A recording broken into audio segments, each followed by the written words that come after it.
Hello बच्चों, आप सभी का हमारे यूट्यूब चैनल आइडियल देव क्लासेस में स्वागत है। बच्चों, आज हम आपके लिए राज्य शिक्षा केंद्र भोपाल मध्य प्रदेश द्वारा जारी सैंपल प्रश्न पत्र 4 लेके आए हैं जो वार्षिक परीक्षा के लिए महत्वपूर्ण है। चलिए, जो कक्षा 8वीं सामाजिक विज्ञान का सैंपल प्रश्न पत्र है, देखिए यहाँ पे आपका प्रश्न नंबर 1 क्या कह रहा है। प्रश्न नंबर 1 है, प्रत्येक प्रश्न के लिए 4 विकल्प दिए गए हैं। सही विकल्प चुनकर अपनी उत्तर पुस्तिका में लिखिए। प्रत्येक प्रश्न के लिए 1 अंक निर्धारित है। इसका पहला प्रश्न है, आनंद मठ की रचना है। आनंद मठ की रचना है तो यहाँ से ये जो है बंकिम चंद्र चट्टोपाध्याय। आनंद मठ की रचना क्या है? बंकिम चंद्र चट्टोपाध्याय की। किसकी है? तो इसके बाद नेक्स्ट प्रश्न देखिए, भारतीय संविधान द्वारा प्रदत्त मौलिक अधिकार हैं। जो भारतीय संविधान द्वारा प्रदत्त मौलिक अधिकार कितने होते हैं? 6। अगला प्रश्न देखते हैं। प्रश्न नंबर नेक्स्ट प्रश्न क्या है? 3 नंबर, निम्न में से किस क्षेत्र में पवन अपने कार्य संपन्न करती है? प्रश्न है, निम्न में से किस क्षेत्र में पवन अपने कार्य संपन्न करती है? तो उसका उत्तर हो जाएगा समुद्र तटीय क्षेत्र में। कहाँ पे करती है? समुद्र तटीय क्षेत्र में। इसके बाद सन 1944 में किस योजना के अंतर्गत स्कूलों में 6 वर्ष से 14 वर्ष तक के बच्चों के लिए निःशुल्क एवं अनिवार्य शिक्षा व्यवस्था की गई? तो कौन सी योजना के तहत? सार्जेंट। कौन सी योजना है? सार्जेंट योजना। फिर अगला प्रश्न देखिए, प्रश्न नंबर 5, थल सेना का मुख्यालय स्थित है। इसमें 4 ऑप्शन दिए, विशाखापट्टनम, बेंगलोर, और उसके बाद दिया हुआ यहाँ पे अंडमान निकोबार द्वीप और नई दिल्ली। तो इसका सही आंसर हो जाएगा नई दिल्ली। प्रश्न क्या था? थल सेना का मुख्यालय स्थित है। तो कहाँ पे है थल सेना का मुख्यालय? थल सेना का मुख्यालय नई दिल्ली में स्थित है। अगला प्रश्न देखते हैं। प्रश्न नंबर 2, रिक्त स्थान की पूर्ति कीजिए। प्रश्न नंबर 2 क्या है? रिक्त स्थान की पूर्ति कीजिए।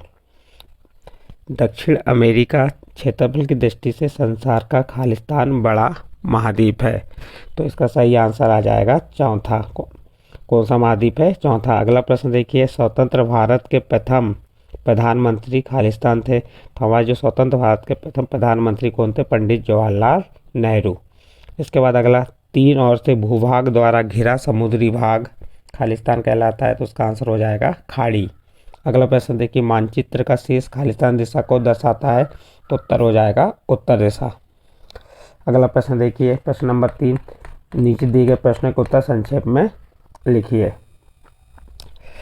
देखिए पहला प्रश्न क्या है? सन 1858 के बाद गवर्नर जनरल को किस नाम से जाना जाने लगा?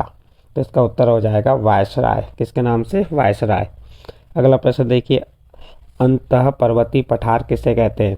2 पर्वतों के बीच फैले हुए पठारी भाग को अंतः पर्वतीय पठार कहते हैं। अगला प्रश्न देखिए, गरम दल के 3 नेताओं के नाम लिखिए। तो नंबर 1 उत्तर हो गया नंबर 1 बाल गंगाधर तिलक, नंबर 2 लाला लाजपत राय, और नंबर 3 विपिन चंद्र पाल। इस प्रकार ये गरम दल के 3 नेता हो गए। नेक्स्ट अगला प्रश्न देखते हैं। इसके बाद भारत के पड़ोसी देशों के नाम लिखिए। तो भारत के जो पड़ोसी देश हैं उनके नाम देखिए, पाकिस्तान, चीन, श्रीलंका, बांग्लादेश, नेपाल, भूटान। अगला प्रश्न देखिए, बर्फ छत्रक क्या है? कुछ वर्ग किलोमीटर का वह क्षेत्र जो हमेशा हिम से ढका रहता है छत्रक कहलाता है। प्रश्न क्या था? बर्फ छत्रक क्या है? तो उत्तर हो गया कुछ वर्ग किलोमीटर का वह क्षेत्र जो हमेशा हिम से ढका रहता है छत्रक कहलाता है। अगला प्रश्न देखिए, मानचित्र किसे कहते हैं? उत्तर देखिए, पृथ्वी या उसके किसी भाग का समतल सतह, कागज आदि पर पैमाने के आधार पर ऋण चिन्हों के से चित्रण मानचित्र कहलाता है।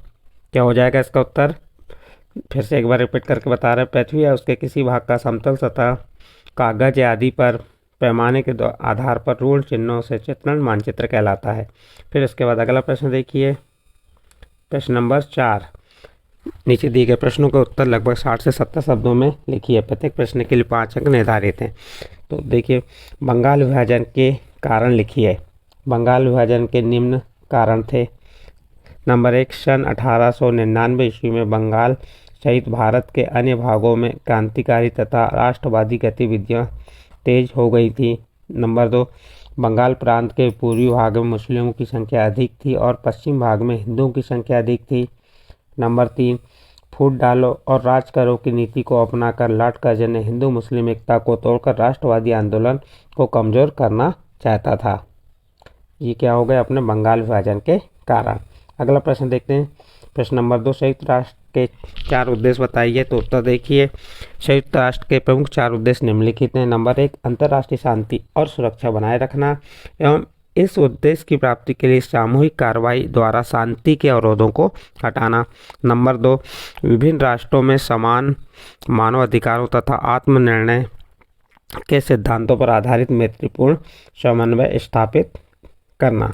नंबर 3, अंतर्राष्ट्रीय समस्याओं जैसे आर्थिक, सामाजिक, सांस्कृतिक तथा मानवीय समस्याओं को शांतिपूर्ण ढंग से सुलझाने में सहायता करना तथा सभी के मानवीय अधिकारों एवं मूल स्वतंत्रता के प्रति सम्मान में वृद्धि करना।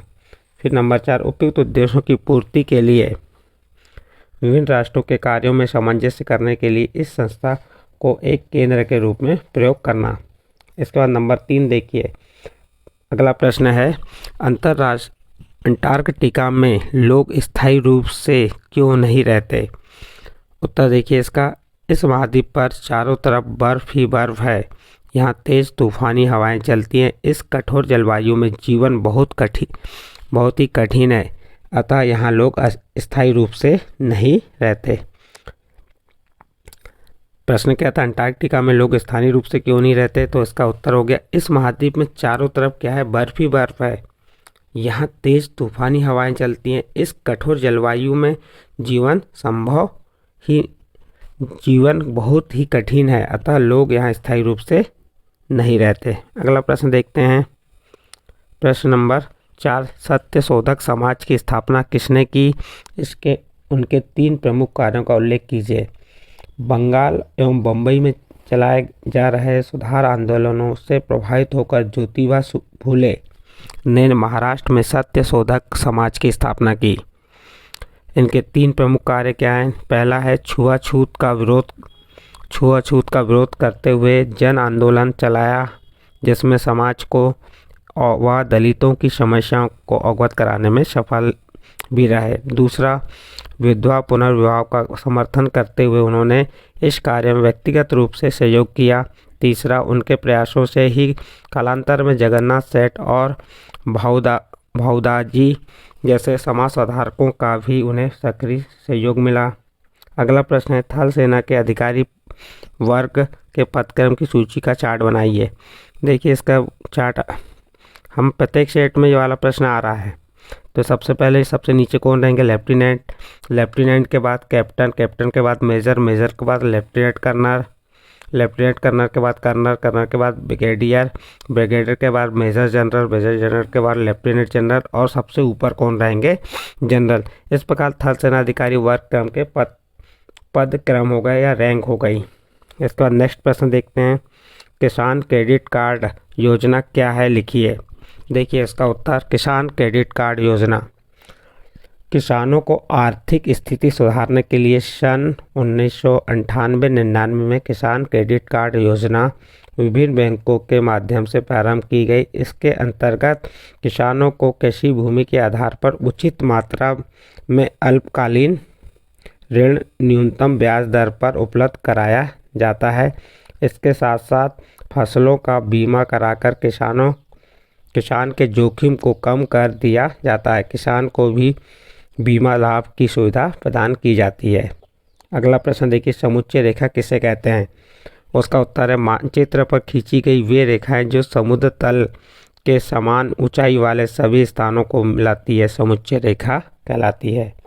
अगला प्रश्न देखिए, प्रश्न नंबर 5, असहयोग आंदोलन के प्रमुख कार्यक्रम क्या थे। तो उत्तर हो जाएगा, दिसंबर 1920 में कांग्रेस के नागपुर अधिवेशन में गांधी जी के असहयोग के प्रस्ताव को स्वीकृति मिल गई। इस आंदोलन का मुख्य उद्देश्य प्रत्येक स्तर पर सरकार के साथ असहयोग करना था। इस आंदोलन के कार्यक्रम के 2 पक्ष थे, एक बहिष्कार पक्ष और दूसरा रचनात्मक पक्ष। बहिष्कार पक्ष के अंतर्गत आते हैं सरकारी पद और उपाधि का परित्याग करना, नंबर 2 सरकारी स्कूल कॉलेजों का बहिष्कार, नंबर 3 न्यायालयों का बहिष्कार, नंबर 4 कर न देने का निर्णय।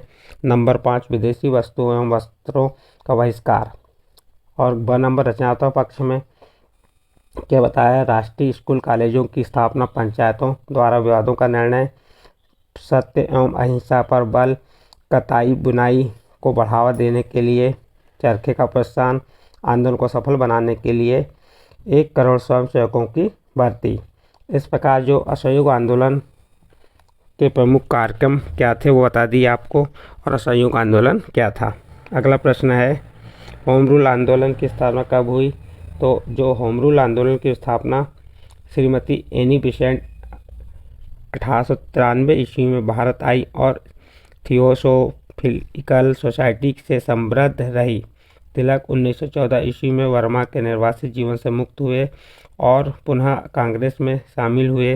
अप्रैल 1916 में गंगाधर तिलक और इंडियन होम रूल लीग और एनी बेसेंट ने सितंबर 1916 में होम लीग की स्थापना की, जिसका लक्ष्य ब्रिटिश साम्राज्य के अंतर्गत भारतीयों के लिए स्वशासन प्राप्ति था। पंडित मोतीलाल नेहरू, चित्तरंजन दास, तेज बहादुर सप्रभु, रामास्वामी अय्यर, मोहम्मद अली, भूला भाई देसाई आदि होम रूल आंदोलन सोसाइटी के सदस्य थे। तो इस आंदोलन के प्रभाव का उल्लेख करते हुए विपिन चंद्र पाल ने लिखा है कि होम रूल आंदोलन की सबसे बड़ी उपलब्धि यह रही कि इसने प्रभावी राष्ट्रीय आंदोलन के लिए जुझारू योद्धा तैयार किए। बाल गंगाधर तिलक और एनी बेसेंट दोनों ने अपने अपने तरीके से होम रूल आंदोलन का जोरदार प्रचार किया। इन दोनों के भाषणों का लोगों पर चमत्कारी प्रभाव पड़ा। इससे ब्रिटिश सरकार बेचैन हो गई और उसने इन दोनों नेताओं के प्रभाव को रोकने के लिए दमनात्मक तरीके अपनाए, आंदोलनकारियों का कठोरता से दमन किया। इसके बाद अगला प्रश्न है, भारत की विदेश नीति के क्या लक्ष्य हैं? तो भारत की विदेश नीति के प्रमुख लक्ष्य निम्नलिखित है। नंबर 1, भारत को विश्व की प्रभावशाली शक्ति बनाना। नंबर 2, भारत की औद्योगिक विकास के लिए दूसरे देशों से आर्थिक सहायता प्राप्त करना। नंबर 3, उपनिवेशवाद और साम्राज्यवाद का विरोध करना। नंबर 4, एशिया और अफ्रीका के देशों के स्वतंत्रता आंदोलन का समर्थन करना। फिर अगला नंबर है, राष्ट्रमंडल के देशों को घनिष्ठ संबंध बनाए रखना, राष्ट्र हितों की पूर्ति करना, वैदेशिक व्यापार के विकास हेतु आवश्यक दशाओं का निर्माण करना। फिर 8वां नंबर है, प्रवासी भारतीयों के हितों की रक्षा करना, पारस्परिक आर्थिक तथा जनहित के रक्षात्मक एशियाई अफ्रीकी देशों को संगठित करना, संयुक्त राष्ट्र संघ का समर्थन तथा सहयोग करना। इसके 8वें में भी दिया है, तो उसके 8वें का भी आंसर 8वें में क्या प्रश्न दिया है, संयुक्त राष्ट्र की विशेष 3 संस्थाओं का वर्णन कीजिए। तो देखिए इसका उत्तर है, संयुक्त राष्ट्र संघ की संस्थाएं विभिन्न क्षेत्रों में कार्य कर रही हैं। इनमें प्रमुख 3 संस्थाएं निम्नलिखित हैं। नंबर 1, संयुक्त राष्ट्र शैक्षिक वैज्ञानिक सांस्कृतिक संगठन, जिसे UNESCO। इसकी स्थापना 1946 में हुई। इसका मुख्यालय पेरिस में है। इसका मुख्य उद्देश्य शिक्षा, विज्ञान, संस्कृति को बढ़ावा देना और राष्ट्रों के मध्य आपसी सहयोग को प्रोत्साहित करना। दूसरा है विश्व स्वास्थ्य संगठन, जिसे WHO कहते हैं। इसकी स्थापना सन 1948 में हुई। इसका भी उद्देश्य सभी लोगों के शारीरिक व मानसिक स्वास्थ्य में सुधार करना। और नंबर 3 है अंतर्राष्ट्रीय श्रम संगठन ILO, संयुक्त राष्ट्र की विशेष संस्था के रूप में 1946 में स्थापित हुई। इसका उद्देश्य क्या था? सामाजिक न्याय के लिए प्रयास करना और श्रमिकों की दशा में सुधार लाना। फिर अगला प्रश्न है, शंक्वाकार को पहाड़ी, ये देखो शंक्वाकार पहाड़ी की समुच्चय रेखाओं द्वारा दर्शाई। तो ये शंक्वाकार पहाड़ी को आप समुच्चय रेखा द्वारा इस प्रकार से आप दर्शा सकते हैं। इस चित्र को आप देख लीजिए। इसमें आप ये पहाड़ी इस प्रकार से पहाड़ी बना दीजिए। फिर ये इस तरह समांतर रेखाएं खींच दीजिए। फिर यहाँ 0, 100, 120, 140 इस प्रकार ये, और यहाँ पर समुच्चय रेखा इस प्रकार से दर्शा सकते हैं। ये कौन सी होगी? शंक्वाकार पहाड़ी। और उसके अर्थ में वी आकार की नदी घाटी का समुच्चय द्वारा दर्शाई, तो इससे भी आप ऐसा दर्शा सकते हैं। ये आपके यहाँ पे, तो ये दोनों प्रश्न आपके पेपर के दृष्टिकोण से महत्वपूर्ण है। फिर इस पर ऑस्ट्रेलिया महाद्वीप के मानचित्र को निम्नलिखित दर्शाइए। तो यहाँ पे ये नाम दिए हैं, मरे नदी, तस्मान सागर, तस्मानी द्वीप, मकर रेखा, एडिलेड, गेट, सैंडी मरुस्थल। तो आप यहाँ से नाम पढ़ लीजिए और हमने इसको यहाँ मैप के माध्यम से दर्शाया है। यहाँ से आप इस प्रकार से ऑस्ट्रेलिया महाद्वीप की आपको तैयारी अच्छे से करना है। देख लीजिए यहाँ पे क्या है, पापुआ न्यू गिनी, कारपेटिया की पहाड़ी, गेट सैंडी मरुस्थल, मकर रेखा, ये इस प्रकार से बता दिए। गेट विक्टोरिया मरुस्थल, भेड़ पालन क्षेत्र ये हो गया। डार्लिंग नदी यहाँ पे है, तस्मानिया यहाँ पे, मरे नदी ये यहाँ पे बता दीजिए। डाउन्स घास के मैदान, ब्रिस्बेन और प्रशांत महासागर, न्यूजीलैंड द्वीप, कुक। तो इस प्रकार से आप यहाँ पे इस मानचित्र को भर सकते हैं। ये कोरल सागर हो गया। तो इस प्रकार बच्चों ये आपका सिंपल प्रश्न पत्र 4 यहाँ पे समाप्त हुआ। आप इस पेपर की तैयारी अच्छे से कर लीजिए। ठीक है बच्चों, यदि आपको हमारा यह वीडियो पसंद आया हो तो इसे लाइक कीजिए, सब्सक्राइब कीजिए और ग्रुप में शेयर करना ना भूलें।